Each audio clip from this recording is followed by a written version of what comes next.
passe pas. Ok.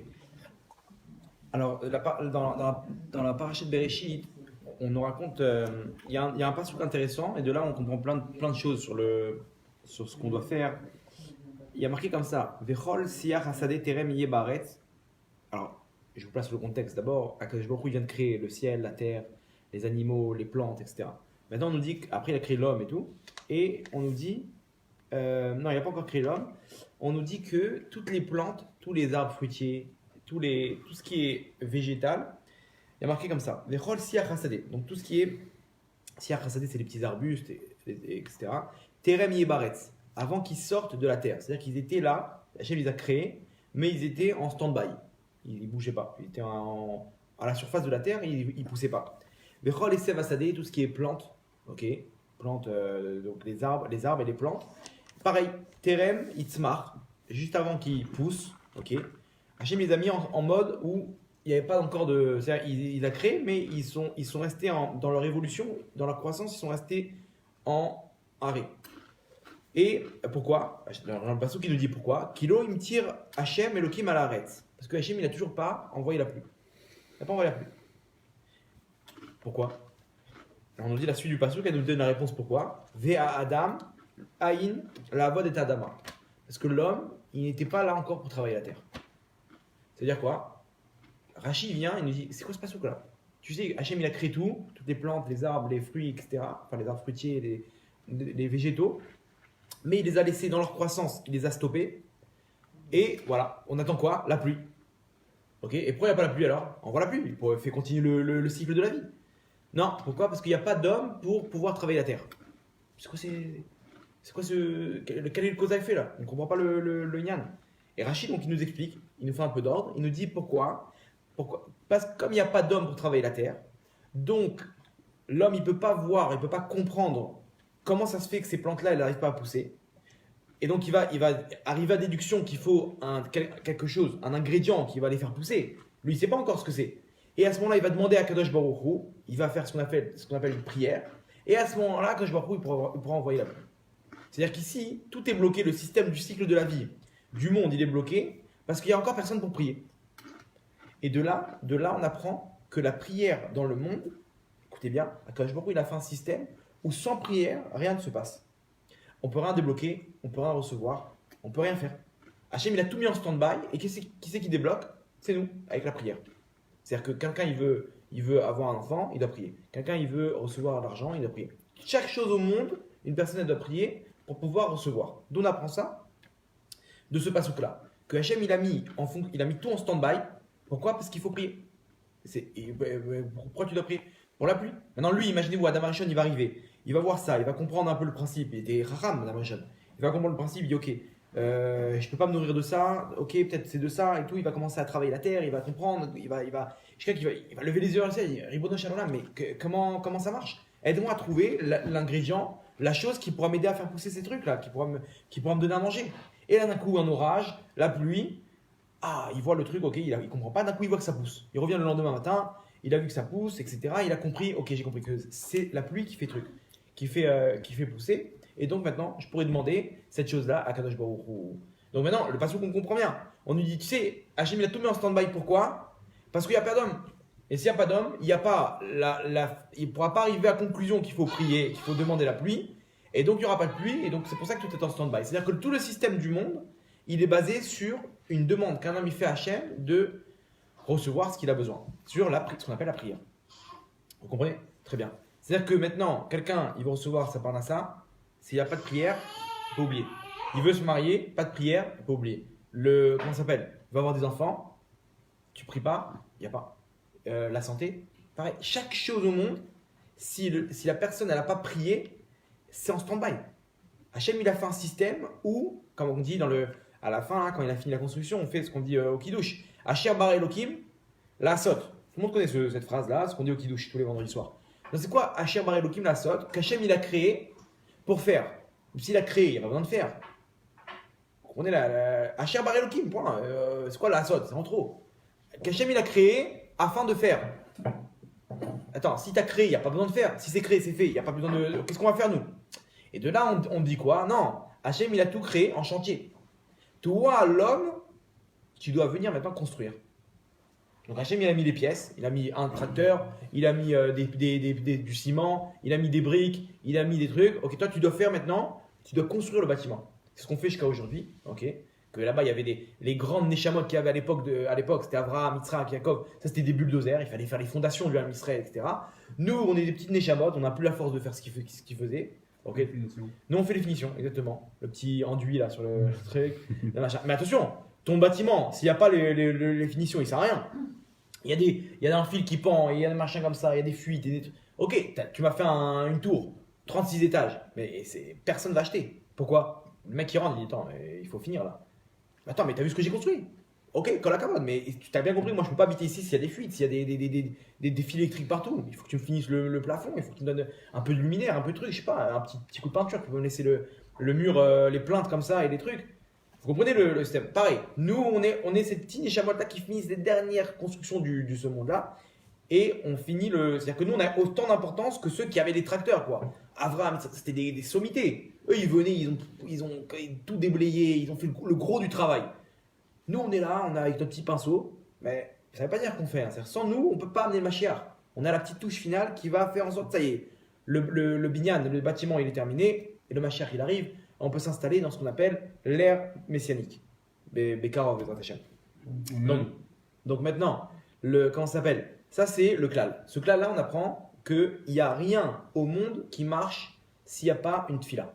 Rien. Tu peux rien recevoir. Il y a plein de questions là qui doivent fuser. Quoi, tu vois, il y a des gens, ils ne savent même pas c'est qui HM, ils reçoivent ils se marient. Enfin, on laisse ça en stand-by la question avant que. Faut pas que ça vous dérange, c'est prévu. Maintenant, d'abord, la première question, c'est pourquoi HM a fait un système comme ça? À quoi ça sert de faire un système où tout dépend de nous?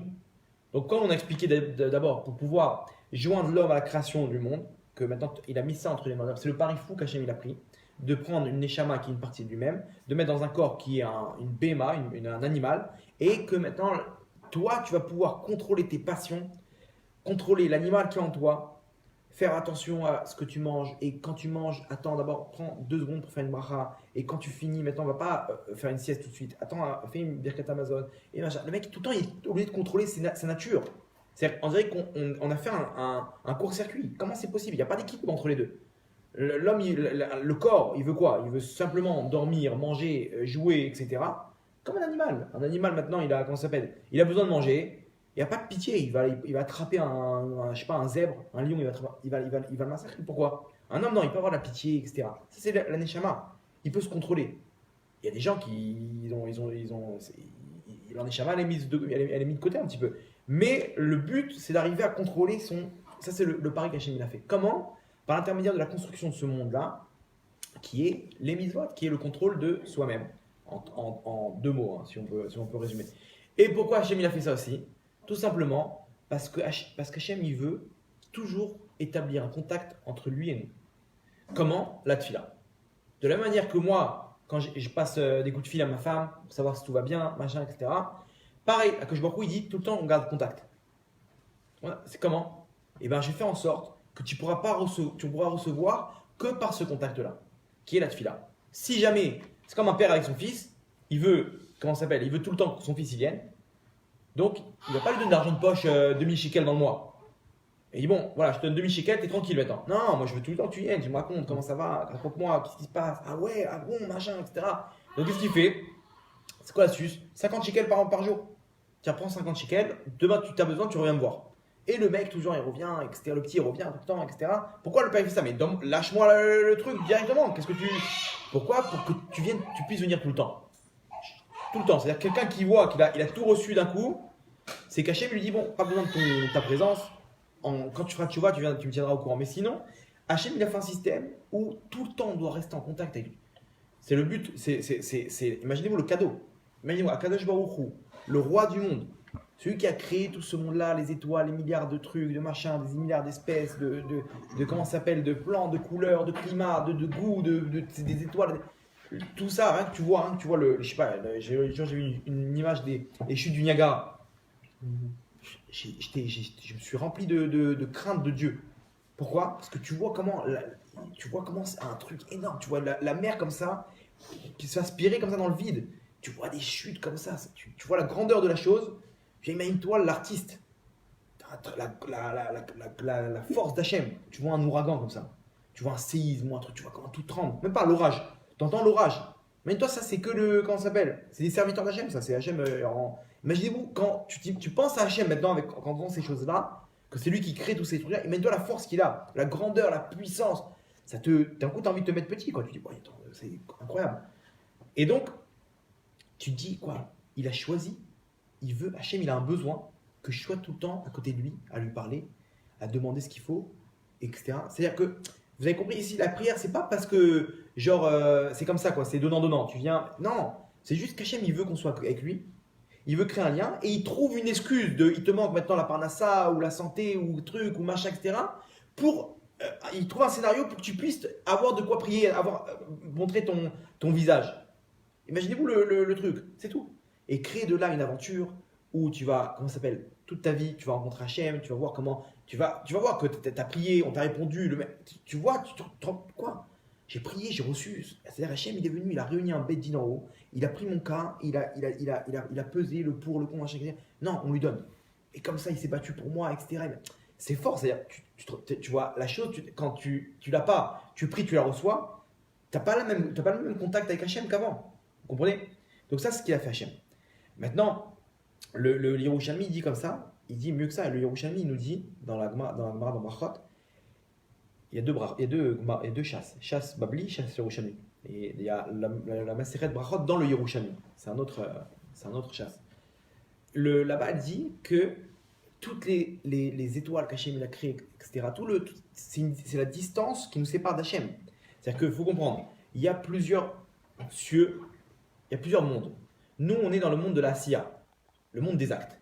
C'est le monde matériel. Au-dessus de nous, il y a un monde qui est plus spirituel. C'est le monde des anges. Ça s'appelle le monde de la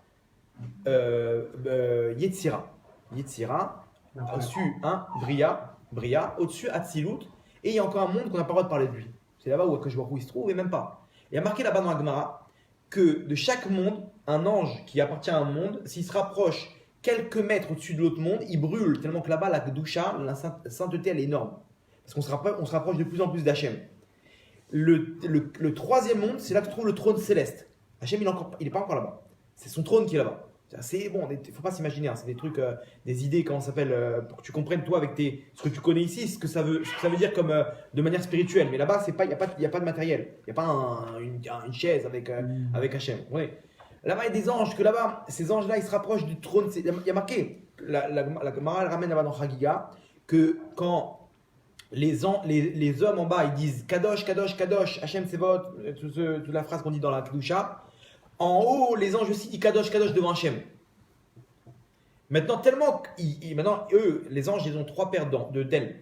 Ils ont des ailes ici, derrière la tête, derrière dans le dos et dans les pieds. Quand ils arrivent devant Hachem pour chanter, ils chantent là-bas, ils ferment avec leurs ailes, ils se cachent. Ils ne peuvent pas voir la lumière d'Hachem. S'ils pouvaient voir, ils brûleraient de Gdusha. Donc ils se cachent les yeux. Et tellement que ces kadosh là-bas, ils ont besoin de se couvrir. Comme quand quelqu'un il sent que c'est kadosh, ça, il a honte, il a besoin de se couvrir. Il sent que c'est. Donc avec leurs ailes, ils se couvrent. Et en bas, ils cachent leurs pieds. C'est une autre raison pourquoi. C'est pas le sujet. Maintenant, il y a marqué là-bas que tellement qu'ils sentent la Gdusha, la grandeur d'Hachem, il y a des anges qui foncent sur lui. Ils veulent foncer dans cette lumière-là. Et ils brûlent tellement que c'est kadosh, et comme ça, ils meurent. C'est-à-dire, moi, je raconte qu'il y a des gens qui meurent de cette façon-là. Ils se suicident, quoi. Ils savent très bien que c'est trop kadosh pour eux, mais ils peuvent pas. Tellement qu'ils aiment Hachem, ils voient la grandeur d'Hachem, ils foncent dans un domaine qui est beaucoup plus kadosh que ce qu'ils peuvent supporter, et ils meurent. Imaginez-vous, incroyable. Là-bas, elle nous ramène que les anges, tellement ils ont la crainte de Dieu, ils transpirent. C'est une transpiration qui est spirituelle. Ils créent avec ça un ruisseau qui s'appelle le Nahar Dino.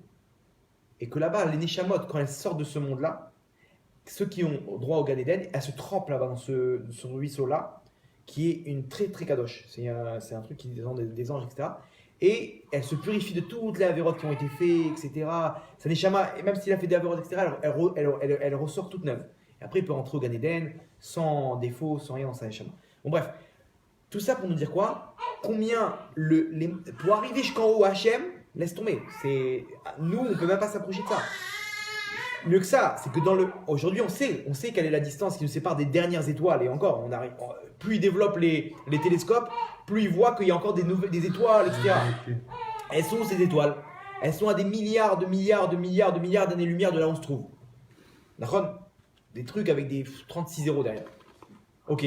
Maintenant, ça, c'est des étoiles qui sont matérielles. Ok? Ça veut dire quoi? C'est-à-dire que toute cette distance-là, c'est même pas encore le deuxième monde. Ça reste le monde des astres, le monde matériel dans lequel on se trouve. Imaginez-vous qu'il ne se termine même pas encore de ce que nous on connaît avec les télescopes, de ce que nous on voit avec les télescopes. On n'arrive même pas à la fin de ce monde-là. Imaginez-vous des milliards de kilomètres. Alors maintenant, le monde qui est en haut, imaginez-vous la distance, encore en haut, Hatzilut, et encore il y a un monde qu'on n'a pas le droit de parler. Là-bas dans les livres, il y a 3 petits points. On n'a pas le droit d'en parler parce que ça peut rendre fou le mec, dans la Kabbalah, etc. Dans la Kabbale. Ça s'appelle Adam Kadmon. C'est un monde en haut où là-bas, on parle de Akadosh Baruch Hu, entre guillemets. Ce monde, c'est le 5e monde, quoi, on va dire. C'est entre guillemets, c'est là-bas qu'il se trouve. Et il n'est pas là-bas, sa lumière elle remplit tout le monde, mais c'est là-bas que la source elle commence, on va dire. Ok, maintenant imaginez-vous la distance. Très bien. Quand un homme y prie, la Gemara dans le Yerushalmi, la Brachot, elle nous dit quand un homme y prie, Akadosh Baruch Hu, il descend de là où il se trouve, dans les mètres de la distance. Hein, et il descend devant nous. On voit pas, hein. Il descend devant nous et il tend l'oreille pour écouter le chuchotement de son fils, comme un père qui veut écouter ce que son enfant il a à lui dire. Imaginez-vous la distance qu'Hachem il parcourt, que toi maintenant pour arriver jusqu'à là-bas, il te faudrait des milliards de trucs avec une fusée, avec des années-lumière, etc. Hachem en un instant, il se retrouve devant toi, et c'est pour ça, regardez bien, quand quelqu'un il fait la Hamida, on n'a pas le droit de passer devant lui. C'est 2 mètres, quoi. Vous savez, vous connaissez cette halakha, 2 mètres. Pourquoi? Parce que la présence divine elle est devant lui. Alors, Hachem il est partout, mais vous comprenez en fait la concentration de présence d'Hachem elle est plus forte à ce niveau-là. C'est comme un réseau. Tu peux rentrer, tu vas me dire quoi? Alors si je rentre dans une église, Hachem il n'est pas là-bas? Si, mais il n'y a pas de réseau. C'est-à-dire que là-bas, tu vas pas ressentir. Tu vas pas ressentir quoi? Maintenant, tu vas au Kotel, tu vas ressentir qu'il est là. Tu vas sentir vraiment tes prières elles sont acceptées. Tu sens que t'as pas envie de dire des choses, des trucs. Tu sens une crainte quoi. Pourquoi? Parce que là-bas il y a beaucoup de réseaux. On dirait c'est full. Tu rentres dans l'église, le mec il peut prier. Il y avait des gens pendant l'Inquisition, etc. Ils mettaient des croix là-bas sur les mezouzotes.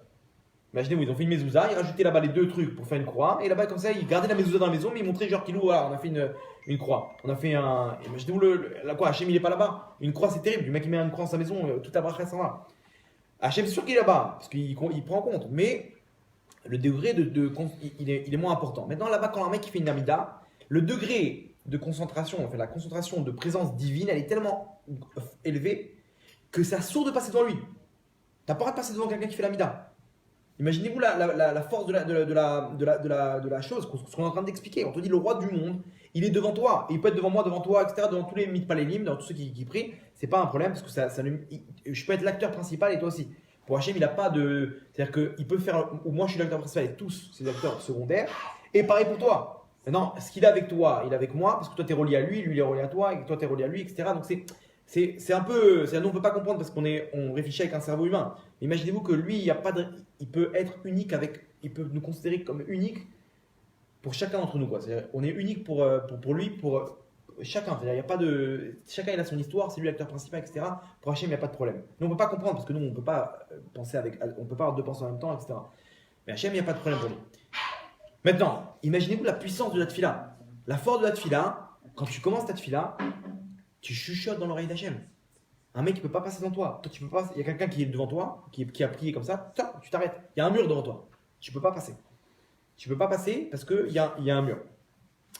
Et donc imaginez-vous quand quelqu'un il aime Hachem, quand quelqu'un il veut, c'est vrai qu'il s'imagine ça. C'est réel. C'est pas il s'imagine genre on m'a raconté que non. Tu fais la mida, tu pries quoi que ce soit. Akadosh Baruch Hu, il vient, il écoute. Imaginez-vous, il met tout ce monde de côté. Les anges, les machins, etc. Il y a mon fils maintenant qui a besoin de moi. Il descend, il tend l'oreille, il écoute. Et maintenant, il prend en considération ta tefila. Il analyse ta tefila par rapport à si tu mérites, si c'est bien pour toi, si ça va engendrer que tu vas te rapprocher de lui ou pas, etc. Tout ce truc-là, il prend en compte et il te répond. Et qu'est-ce que ça crée?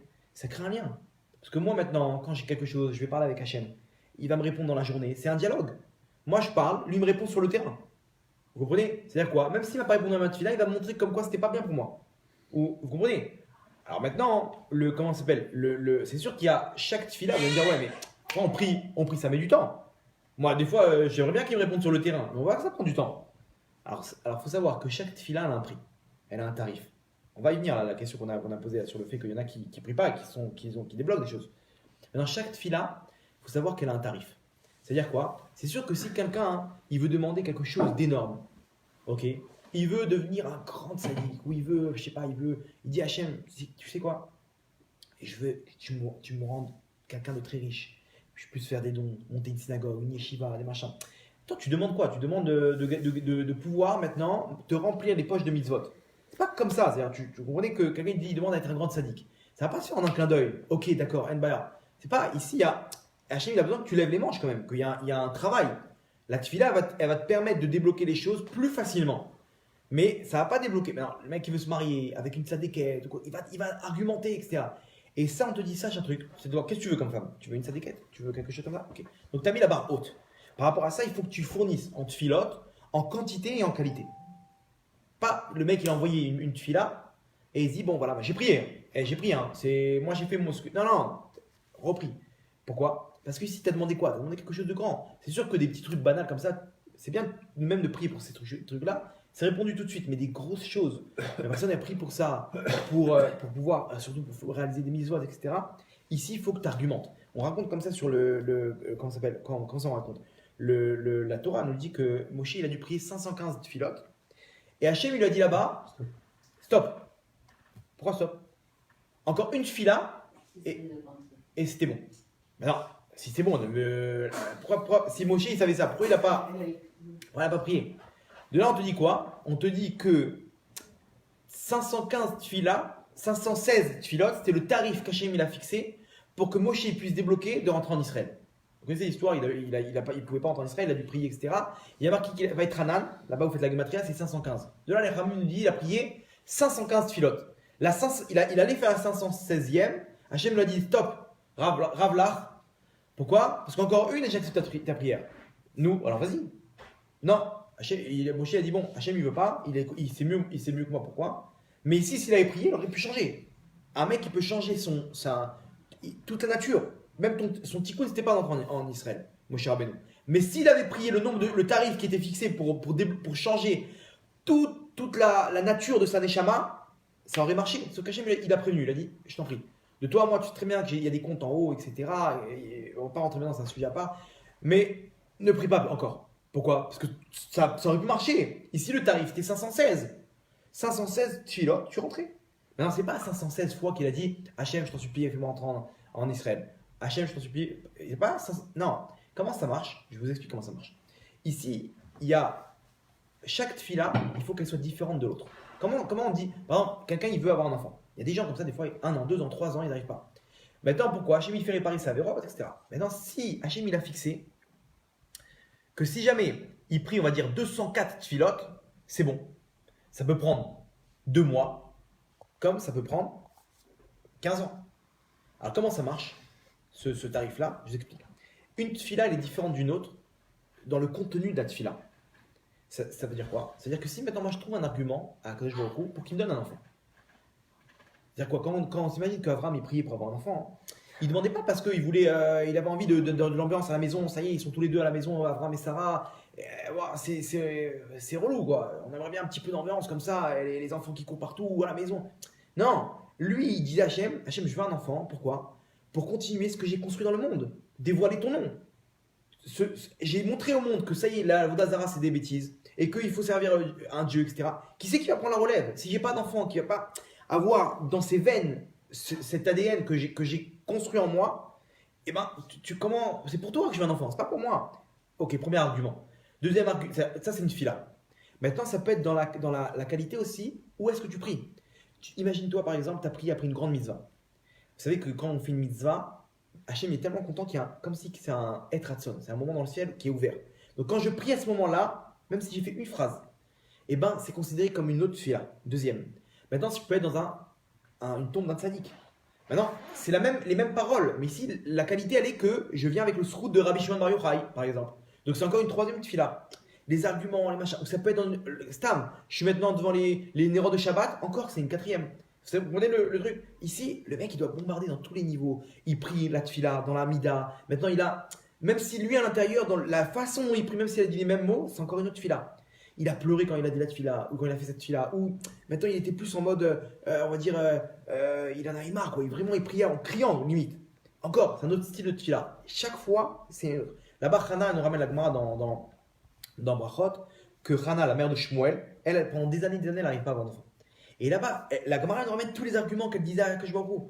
Elle lui disait, toi tu fais rien les vatala. Toi tu crées rien en vain. D'accord? Et Hachem il n'aime pas le bal tachrit, qu'on fait des trucs, qu'on jette des trucs. Maintenant toi, tu m'as créé une poitrine. Cette poitrine-là, c'est pour allaiter. Si maintenant tu ne me donnes pas d'enfant, tu auras créé ça en vain. Donc pour toi, Hachem, imaginez-moi les arguments qu'elle trouvait. Elle sortait des trucs là-bas, chaque fois elle trouvait des arguments. Dès qu'elle avait un argument pour laquelle une raison pour laquelle elle pouvait demander un enfant, elle prie. Et donc là, elle a débloqué jusqu'au moment où elle a débloqué. Et quel enfant elle a débloqué? Shmuel Hanavi, qui était après Moshe Rabbeinu, le plus grand Navi. Hachem, il le sait tout ça. Non, mais on a dit que ce qu'on a expliqué au début. Hachem, il fait exprès. Il fait exprès de laisser entre tes mains. Entre tes mains. C'est entre tes mains. Tu as la clé, toi. La clé de chaque chose, ok, elle est entre tes mains. La prière, elle est entre tes mains. C'est-à-dire, c'est toi qui vas, comme on a expliqué le pasouk, là, on a déduit ça du pasouk du début, que tout est en stand-by. Pourquoi? Pour que l'homme, quand il arrive, il commence à faire bouger les choses. C'est le chef d'orchestre. Vous comprenez?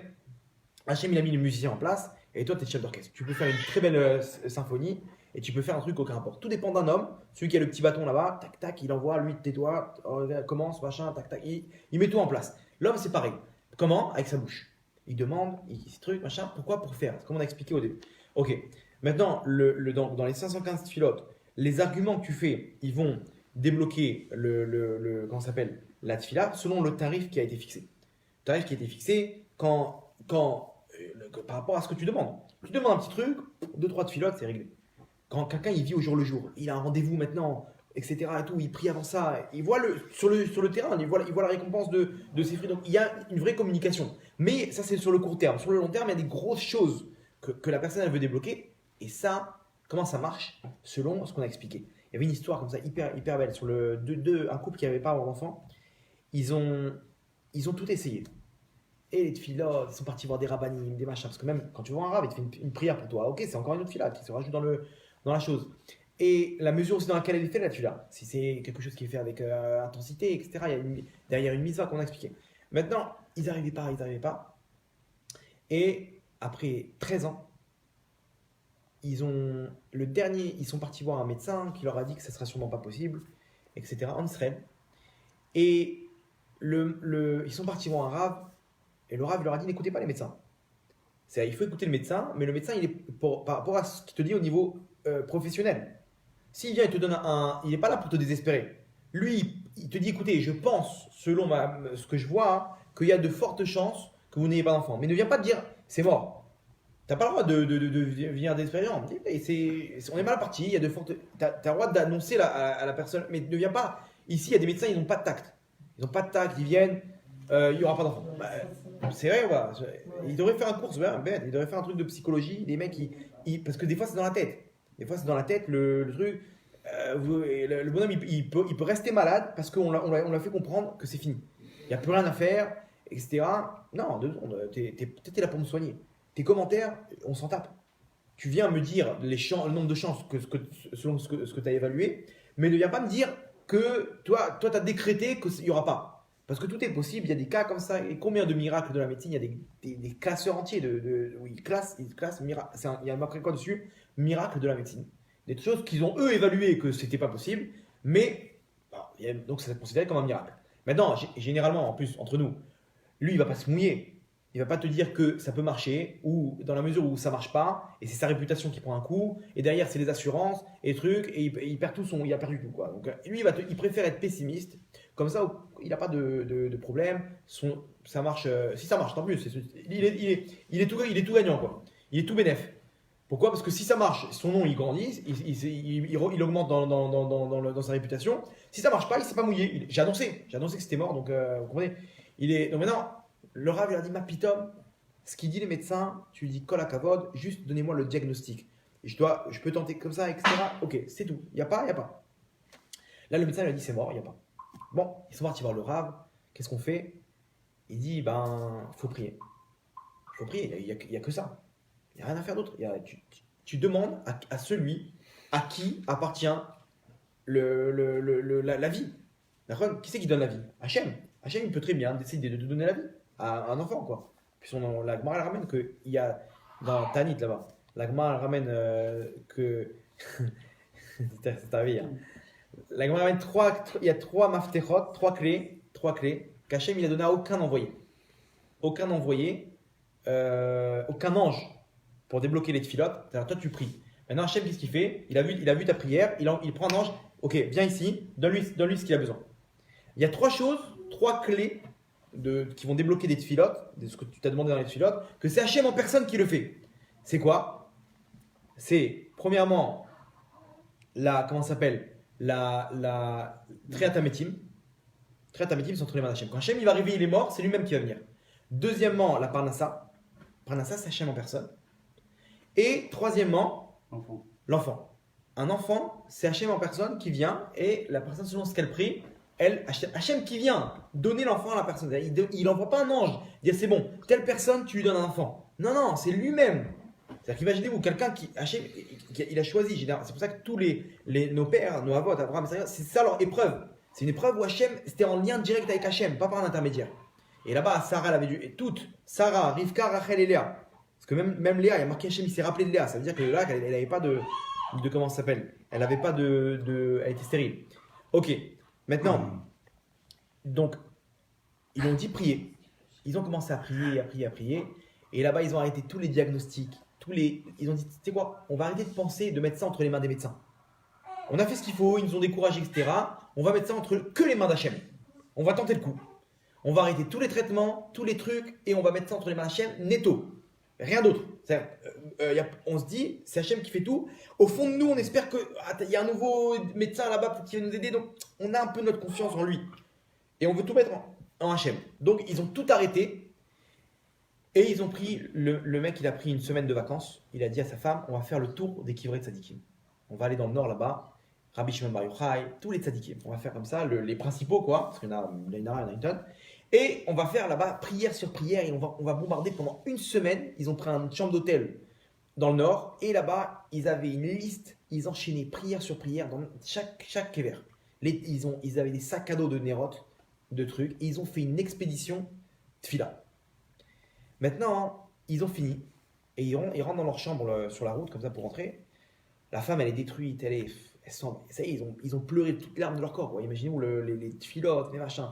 Et ils savent que voilà, ils mettent tout entre les mains d'Hachem. Ils ont pris des avocats avec eux, les tzadikim, et voilà, ils rentrent après une semaine de tfilote. Et il leur manquait plus que ça. Le pneu, en plein milieu, il saute. Alors qu'ils sont là, sur le bas-côté, dans le nord. Ils doivent rentrer, ils sont encore à des. Non, pardon, panne d'essence. Panne d'essence. Il a pas fait attention, le mec, etc. D'un coup, il s'est arrêté. Enfin, il a vu au dernier moment, mais le temps de trouver une pompe, c'était fini. Donc, il se retrouve sur le bas-côté et il commence à marcher. Et là, il y a un mec qui s'arrête, un druze. Un druze, c'est un arabe, enfin, c'est pas un arabe, mais c'est un genre bédouin comme ça. Ils ont, dans leur religion, ils doivent respecter le pays où ils se trouvent. Donc, c'est-à-dire, ils ont un avantage sur les arabes qu'eux, ils n'ont aucune reconnaissance. Okay. Eux, ils ont une halakha dans leur truc, c'est le pays qui te donne à manger, tu le respectes, tu dois servir. Tout ce qu'ils ont, et ils font l'armée, ceux-là. Ils font l'armée. J'ai entendu le colonel qui est mort là, dans l'opération, c'est un druze. J'ai entendu. Imaginez-vous, le mec, c'est un colonel d'une unité d'élite, du commando de l'armée. Ok, c'est un druze. Imaginez-vous, ils ont pour montrer que c'est des hommes de confiance, quoi. Même si c'est des goïms, les mecs, ils sont là. Et je me rappelle, moi, quand j'étais à l'armée, eux, c'est des pros on était à la frontière du Liban là-bas, ils mettent sur la frontière, ils mettent du sable. Ça, si jamais la frontière, il y a un contact, tout de suite on arrive sur la frontière et là-bas avec un projecteur comme ça, ce bédouin-là, il regarde les traces et il dit non, c'est un lapin, ou c'est un sanglier, ou c'est un homme, ou c'est des traces de pas. Tout de suite, ils savent flairer, quoi. C'est des pisteurs. Et les bédouins, ils sont très forts, ils ont grandi dans le désert. Donc eux, tout le temps, chaque unité où on était, il y en avait un comme ça. Au cas où, si on avait besoin de voir maintenant s'il y a eu un contact sur la barrière, c'est peut-être elle était comment ça s'appelle? Elle est électronique, c'est-à-dire tu mets un contact, tout de suite ils te préviennent, tel endroit de la frontière, il y a eu un contact. Maintenant, on va savoir c'est quoi, le temps que la caméra elle tourne là-bas pour voir et tout. En fait, c'est quoi? Tam a un sanglier qui est rentré dans la barrière, donc ça nous a. Donc, tu vois, ils voient tout de suite des pas, ils sont très forts en ça. Donc, ça, c'est un druze. Maintenant, là-bas, ce bédouin-là, il s'arrête et il leur dit: Vous allez où? Il voit marcher comme ça sur la route tout seul. Eux, ils voient. C'est bon, pas besoin, ils croient que c'est un arbre. Montez, montez, au contraire, j'ai envie de faire une mitzvah. Bon, ils savent pas ce qui leur prend, ils montent dans la voiture. Ils se sont dit: Bon, on n'a plus d'essence, donc il dit: Je vous amène à la première station. Elle est à 2 km, je vous amène. Et il dit: Vous inquiétez pas, je suis pas arabe. Tout de suite, il les a rassurés. Mais bon, t'es pas arabe, mais c'est à demi, on va dire à demi. Il les a rassurés à demi. Et donc, comment ça s'appelle? Il rentre dans la voiture et tout. Et alors, il dit: Alors, Shala, où vous habitez? Alors, il dit: On habite, je sais pas, Yerushalayim. Combien d'enfants vous avez? Et là, d'un coup, la femme, elle commence à pleurer. Elle était déjà à bout elle a pleuré toute la semaine. Oh, qu'est-ce qui se passe? Il comprend pas. Et Maka, il dit: Non, ça fait 13 ans qu'on n'a pas d'enfant, et justement, on est venu pour prier, etc. Il dit: Dans mon village, il y a une femme, vous allez prier là-bas, ça marche. Nous, chez nous, quand on va là-bas, on prie, ça marche. C'est-à-dire, quoi? C'est Non, une femme. Une femme là-bas, une juive enterrée là-bas. Nous, quand on prie là-bas, ça marche. Il y a des fois, on n'arrive pas pendant 1 an, 2 ans, 3 ans là-bas. Et les femmes, elles vont là-bas sur place, dans mon village. Et ils se disent: Bon, attends 2 secondes. Pas de d'essence. Il y a un mec qui s'arrête. On est là, on a prié toutes les larmes, on a vidé toutes les larmes de notre corps. Viens, on se laisse guider par Hachem. On a dit: on se met entre les mains d'Hachem. Ils se regardent les deux. Ok. Il dit: Vous savez comment s'appelle cette femme et tout? Il dit: Elle s'appelle la Shunamite. Il y a marqué Shunamite dessus. Shunamite, il vient, il appelle son Rav. Excusez-moi, je pose la question. Il appelle Rav: C'est qui Isha Shunamite?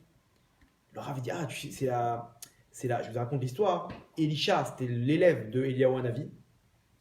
Lui, il est comment ça s'appelle? Il était plus fort qu'Eliyahu Hanavi. C'était un Navi aussi, Elisha Hanavi. Il est arrivé dans un village où là-bas il y a une femme qui a dit: Moi, je veux qu'il vienne chez moi, le tzaddik.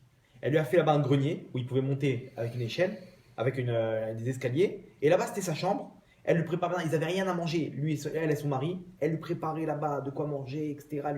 Tout ce elle lui donnait les 3 quarts pour lui. Elle lui préparait le pain, elle lui faisait le lit, les machins. Lui, il allait étudier, il allait faire ce qu'il devait faire et tout. Et elle lui préparait la chambre, machin. Pendant 3 semaines, il était là-bas, je ne sais pas combien de temps. Elle lui a fait une chambre d'hôtel. Elle voulait avoir la bracha du tzaddik, etc. À la fin, Elisha lui a dit: Demande-moi ce que tu veux, je te donne. Tu fais une bracha. Elle dit: Voilà, ça fait des années qu'on n'a pas d'enfant, mon mari et moi. On aimerait bien avoir un enfant. Il a dit: Ok, dans 9 mois, tu prendras un enfant dans tes bras. Tu auras un enfant dans. Et effectivement, 9 mois après, elle est tombée enceinte. Et 9 mois après, elle avait un enfant. Cet enfant-là, il a grandi. Et là-bas, il est parti avec son père. Il avait 8 ans, 9 ans. Il est parti avec son père travailler là-bas, il l'aidait. Et là-bas, il a pas bu ou je sais pas quoi. Il a fait une insolation. Ils l'ont ramené chez sa mère. Et là-bas, il est mort. Elle est venue. Elle a dit: Quoi? Ma pitom. Elle est partie voir Elisha. Elle dit: C'est ton enfant, lui. C'est pas possible que la bracha s'arrête après 8 ans. Tu dois faire quelque chose. Et Elisha dit: Bon, laissez-moi tout seul avec lui dans la chambre. Et là-bas, il a fait revivre. Normal. Quoi. Il a fait revivre l'enfant. Ok. C'est connu, on raconte plein d'histoires dans la Gemara où les Tanaïm, ils avaient la force de faire revivre des morts. Ce qu'on connaît aujourd'hui, ce qu'on appelle mort clinique, quoi. Ça existe aujourd'hui. Sauf qu'il y a un tzaddik qui a la force de dire à Hachem: Non, renvoie-le. Hachem, des fois, il décide oui ou non de le ramener, mais là, le tzaddik, il est venu le faire ramener. Ok. Maintenant, elle a une force pour les femmes qui n'ont pas d'enfants, parce qu'elle-même, elle a eu la bracha de Elisha Navi. Donc, ils comprennent, ils viennent de comprendre, parce que le Rav, il leur a raconté sur l'histoire de cette femme-là, dans le Tanakh, que elle a la bracha de Elisha Hanavi. Elle n'avait pas d'enfant, hein, donc c'est-à-dire si tu pries pour elle, elle a entre guillemets, elle peut te faire continuer cette bracha sur toi. C'est pour ça que ça marche chez les Bédouins là-bas. Eux, ils ont vu ça, un jour il y a quelqu'un qui a prié, ça a marché. Au fur et à mesure, ils sont arrivés à la conclusion que ça marchait pour les enfants. Et là-bas, personne n'allait prier sur son kéver. Donc il se dit: Ouais, on découvre le kéver de Isha Shunamit, du Tanakh. Ils arrivent sur place et effectivement, ils voient là-bas écrit Isha Shunamit, machin. Très peu de personnes connaissaient cet endroit. Et là-bas, ils voient, qu'est-ce qu'ils voient? Ils voient des plantes partout, des trucs. Tellement que c'était délaissé. Il y avait là-bas, c'était comment ça s'appelle? C'était plein d'orties, de mauvaises herbes, de machin. Vous voyez, un jardin, tu laisses pendant malgré qu'il y avait une petite caverne comme ça, il y avait c'était un truc, c'était balagan quoi. Ils ont dit on peut pas prier comme ça. Ils sont venus, ils ont parti acheter des sacs poubelles. Entre temps, le mec sur la route, il leur a rempli un bidon d'essence et il les a déposés dans le truc. Non, il les a ramenés dans sa voiture, dans leur voiture, ils ont rempli l'essence, ils sont partis avec lui et là-bas ils sont repartis maintenant acheter des sacs poubelles, etc. Ils ont tout déblayé. Ils ont rendu l'endroit magnifique, magnifique, nickel. Tout propre, machin. Ils ont travaillé pendant 3 heures, ils ont rempli 6 sacs de poubelles. Imaginez-vous. À la fin, ils étaient fatigués. Ils se sont dit, bon, allez, c'est pas grave. Maintenant, on a le srout de la mitzvah. Vous savez que nettoyer une tombe, ça fait du bien aux morts, en haut. Maintenant, ils disent, maintenant, on a le srout de la mitzvah. Elle sera redevable, maintenant, encore plus. Donc, ils ont sorti les nérotes. Ils étaient à bout de souffle. Après une semaine, fatigués de 3 heures de travail, etc. Ils sortent les nérotes et rebelotent les pleurs, les machins, les prières et tout. Dans l'année, elle est tombée enceinte et ils ont eu un enfant. Et au Hachem, c'est le truc. De là, jusqu'à aujourd'hui, maintenant, cette tombe, c'est devenu une ségoula. Je dis tous les ans, le jour de la date une certaine date, là-bas, tout le monde part là-bas, dans ce village de Bédouins, sur ce truc-là. Les femmes qui ont. C'est une ségoula d'ailleurs, c'est les femmes qui. Vous connaissez des gens qui ont truc, qui aillent sur ce kéber-là. C'est une grande ségoula. Où il est, je sais pas, mais en tout cas, c'est Isha Shunamit. Vous écrivez peut-être sur Google, vous allez trouver peut-être le. Bref. Pour nous dire quoi? Ici, vous avez vu dans ce qu'elle a dû débloquer, ici, cette fille-là, peut-être, c'était la tfila qu'il lui fallait au niveau de la qualité maintenant. Dans tous les tzadikim, etc. Maintenant, plus la mitzvah. Alors, c'est une mitzvah qui valait peut-être, je sais pas, sur son tarif de, par exemple, 215 tfilotes qu'il fallait prier, qui valait peut-être 60 tfilotes, qui lui a complété ce qu'il fallait atteindre, et au Hachem, elle a débloqué. Donc, ça, c'est au niveau de la tfila. On avait la dernière réponse qu'il nous fallait résoudre, c'est OK. Donc on a compris la force de la tefila. On a compris qu'un homme peut tout changer, que maintenant ça dépend ce qu'il demande, combien il prie, comment il prie, la qualité de la prière, etc. Que tu ne peux rien avoir si tu ne pries pas, sans prière. Maintenant on a une question. Il y a des gens qui ne savent même pas c'est quoi prier. Qu'on voit, au Hachem, ils sont mariés, ils ont des enfants, la parnassa, la santé, ça roule. Si tu me dis de base, vous vous rappelez l'introduction, on a ramené ce que le monde il est fait, que sans ta parole tu peux rien débloquer. Donc, le monde il est en stand-by. Tant que tu n'es pas là pour donner les ordres, ça ne marche pas. Alors, comment ça se fait qu'il y en a qui ça marche sans qu'ils prient, sans prière? Question. Le Zohar, il nous ramène la réponse. Il nous dit, quand par exemple, ce couple-là qui a prié 215 tfilotes, on va dire. La dernière tfila, elle a débloqué. Maintenant, en une tfila, tu as débloqué t'as eu la réponse à ta question, à ta tfila. Les autres tfilotes, elles servent à quoi? Elles servent à quoi? Hachem, il les prend, il les met dans un coffre-fort, au tsar à tfilot, ça s'appelle dans les mondes d'en haut. Et là-bas, quand une personne elle a besoin d'avoir un enfant et elle ne prie pas, Hachem, il fait en sorte de prendre une prière de là-bas et de lui donner un enfant.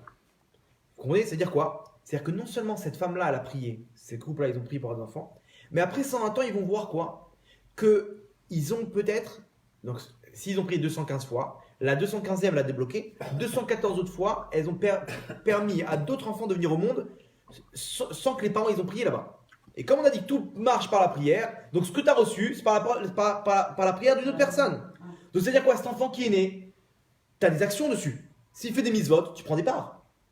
Vous comprenez le truc? Après 120 ans, il y aura des surprises. Imaginez-vous les dividendes maintenant de ce qu'on fait. Une personne qui prie, elle se rend pas compte de ce qu'elle fait. C'est à chaque tfila, quand on dit une tfila, elle ne revient pas vide, les mains vides. C'est-à-dire qu'elle est acceptée. Pour toi, pas sûr. Ça dépend du nombre de tfilotes, etc. Toi, tu as un tarif. Mais en tout cas, ces prières-là, elles partent dans tous les coins du monde. Et après 120 ans, tu vas voir le fruit de tous ces trucs-là. On va te dire, tu vois, tu as sauvé telle et telle personne, tu as guéri telle et telle personne, tu as donné un enfant à telle et telle personne, tu as truc. Un truc de fou. C'est-à-dire que maintenant, les gens aujourd'hui qui ne prient pas, Hachem, il fait des scénarios comme ça. Il te prend les tfilotes de là, il les met là-bas, etc. Et il fait comme ça. Et on respecte la règle qu'il a imposée, que rien ne marche sans tfila. Donc ici, vous comprenez que chaque chose qu'on a, c'est par la tfilote. Maintenant, est-ce que si j'ai pas prié, alors quelqu'un va faire en sorte de prier pour toi, Hachem, il va faire le puzzle. Le puzzle, il va prendre de là-bas, etc. Il prend comme ça, il met dans. C'est pour ça qu'on dit que Rivka, là-bas, nos pères, ils étaient tous. Abraham, ils étaient tous stériles. Pourquoi? Pour pouvoir permettre de fonder l'âme Israël. Donc, c'est-à-dire il faut des tfilotes Que c'est-à-dire que même nos enfants, même nous, ça se trouve, on est nés, des tfilotes que peut-être Rivka Imenu, elle a fait. Pendant 20 ans, elle a prié. Et Sarah, pendant combien d'années elle a prié pour les enfants? Combien elle a dû pleurer? Combien elle a dû. Cette filote-là, Hachem, il lui a répondu. Maintenant, Hachem, il a rempli, mais une carte bleue illimitée. Dès qu'il y a besoin, tac, tac. T'as vu un enfant. Maintenant, une tuila de Sarah, c'est 1000 tuilotes que nous, on peut faire. Même plus. Donc, c'est-à-dire, imaginez-vous, une tuila de Sarah, c'est moi, quand j'ai besoin d'enfant, c'est un millième de cette tuila. Donc, on n'utilise pas tout. Rivka, Rachel, combien elle a pleuré pour le truc. Rana, on a raconté. Combien de femmes qui ont. Tout ça pour mettre la vie au monde, pour créer le Ham Israël, des Neshamot, Gdoshot. Que chaque juif qui naît dans ce monde-là, c'est une Neshama Gdosha qui va venir ramener le Mashiach, qui va venir dévoiler la grandeur d'Hachem, qui va faire avancer le monde dans sa réparation, etc. Ça, le Yitzhara, il laisse pas passer. Ma pitom que tu vas venir ramener une Neshama, un soldat qui va se battre contre moi, le Yitzhara, il s'interpose. C'est pour ça qu'il y a beaucoup de... Surtout là, maintenant que le Mashiach il va bientôt arriver, il y a beaucoup de choses qu'à l'époque, il n'y avait pas. Que les femmes, elles n'arrivent pas à avoir d'enfants. À l'époque, il n'y avait pas ça. Aujourd'hui, c'est très courant. C'est un truc de fou. C'est-à-dire, il y a des... Pourquoi? Parce que maintenant, plus on arrive à la fin des temps, plus il y a de soldats et plus le Satan y perd. Donc, il veut bloquer. Il bloque. Et c'est là qu'il intervient. Il bloque. Il dit, tu sais quoi, donne-lui la santé, mais bloque-le sur ça. Parce que ça, c'est un soldat en moins. C'est pour ça que les femmes, malheureusement, qui prennent comment ça s'appelle, des précautions pour pas avoir d'enfants, etc., des neshamot qui sont prévus pour elles, Hachem, il va les donner à d'autres personnes. Tu aurais dû amener encore des bénis Israël. Tu veux pas, on passe à d'autres personnes. Et généralement, des fois, même ces neshamot-là, elles ne viennent jamais au monde. Parce qu'elles étaient prévues de venir et la personne a décidé de ne pas les amener. Donc elles sont bloquées. Elles sont bloquées. Après, les enfants là-bas, après 120 ans, ils demandent des comptes. Pourquoi lui, il a le droit on va l'enterrer, machin, etc. Et nous, on n'a pas le droit de venir au monde, de faire des misotes, donc ils accusent. C'est des trucs. C'est vrai que les Khamim, ils sont contre ça. Bon, bref. En tout cas, ici, vous avez compris maintenant comment ça marche. Le système, il est que chaque chose au monde, il faut une tfila. Si j'ai prié, même si j'ai prié en plus, c'est pas grave. Ici, n'aie pas peur. T'es pas perdant. T'es pas perdant parce que tes tfilotes, elles sont parties à droite, à gauche. Et maintenant, sur le. Comment ça s'appelle? Sur le fait. Alors, à partir de ça, on peut débloquer ce qu'on veut, même ce qui n'était pas prévu. Hachem, il a décidé pour nous